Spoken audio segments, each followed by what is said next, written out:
வணக்கம் ஃப்ரெண்ட்ஸ், இன்றைக்கி நம்ம ராகி ஸ்வீட் அடை செய்ய போகிறோம். அதுக்கு ஒரு கப் அளவு ராகி ஒரு பவுலில் சேர்த்துக்கலாம்.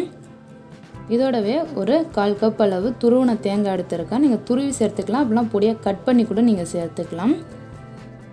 இது கூட தேவையான அளவுக்கு உப்பு சேர்த்துட்டு வாசனைக்காக கொஞ்சமாக ஏலக்காய் பவுடர் சேர்த்துக்கலாம்.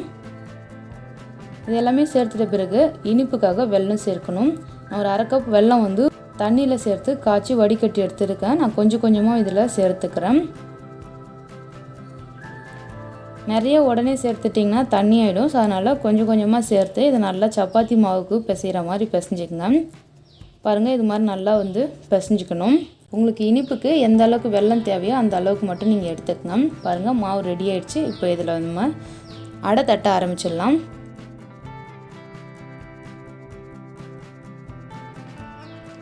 அடை தட்டுறதுக்கு கொஞ்சமாக இது மாதிரி மாவு எடுத்துக்கோங்க.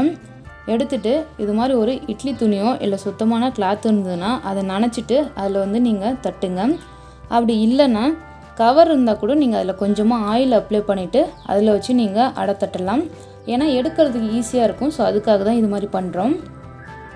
கையாலே வச்சு லைட்டாக ப்ரெஸ் பண்ணி விட்டு அழுத்தி விடுங்க. அப்போது நமக்கு நல்லா ரவுண்ட் ஷேப்புக்கு கிடைக்கும். அடை நல்லா தட்டியாச்சு. இப்போ நம்ம இதை எடுத்துடலாம். இப்போ இதை நம்ம தோசைக்கல்லில் சேர்த்துடலாம். கல் நல்லா காஞ்சிருக்கு. இதில் கொஞ்சம் ஆயில் அப்ளை பண்ணிவிட்டு நம்ம தட்டி வச்சுருக்க அடையை சேர்த்துடலாம். இந்த அடை சேர்த்துட்டு இதை ஒரு 5 மினிட்ஸ்க்கு குக் பண்ணுங்கள். 2 பக்கமும் திருப்பி விட்டு நல்லா மீடியம் ஃப்ளேம் வச்சு குக் பண்ணிக்கோங்க. அதிக ஃப்ளேம் வச்சிங்கன்னா உடனே கருகிடும், மேலே ஃபுல்லாக தீஞ்ச மாதிரி ஆகிடும். மீடியம் தீ வச்சு இதை 2 பக்கமும் நல்லா செவந்து வர மாதிரி குக் பண்ணுங்கள். பாருங்கள், இது மாதிரி மேலே எல்லாமே கொஞ்சம் கொஞ்சம் செவந்து வரும். அது நல்லா மொறுமொறுன்னு இருக்கும்.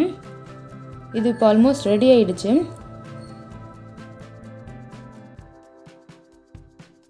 அவ்வளோதான், ரொம்ப ஈஸியாக ஹெல்த்தியான ஒரு ஸ்நாக்ஸ் ரெசிபி ரெடி ஆகிடுச்சு.